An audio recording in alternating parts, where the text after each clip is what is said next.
Mark and Sid back for our third and final pick here on the Odds Couple. Let's get right to it. SEC action. SEC, Sid, I'm going to stay at home with the Kentucky Wildcats this week against Florida, the Florida Gators in this football game. Bottom line, Florida is overrated right now, Kentucky underrated. Rich Brooks does not get any credit for the job he's done. How about he's put this team into 3 bowl games the last 3 years and won them all? Wow. Now he takes 22 points at home against a Florida team off that big game against Tennessee last week.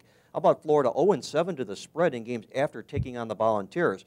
Also, big-time revenge for Brooks here. He got beat 63-5 last year, the worst loss in his conference career as a head coach. Look out for them Wildcats this week. I'm going to the ACC, Mark, and I'm going to go right over here to Georgia Tech and North Carolina. Georgia Tech, to me, has been very unimpressive in beating Jacksonville State, in beating Clemson, a game they nearly blew a 24-point lead, and blown out at home by the Hurricanes. North Carolina, that's a good defense, and they scored early and often against East Carolina last week, beat Connecticut with a safety a couple of weeks ago, and I think Butch Davis' Carolina team right now may be the only team that can beat Miami if Miami gets by Vatek in Oklahoma the rest of the way. Point being, Carolina is a better football team. Georgia Tech has a big problem at quarterback with Nesbitt. He's not good enough. And with Dwyer banged up for Georgia Tech, I think North Carolina wins this football game outright. My upset special, Carolina plus 2.5 goes into Georgia Tech and wins the game outright, just like Miami did last week. Sid, by my count, that's 6 underdog picks on the show this week. Look out, puppy lovers. We're coming.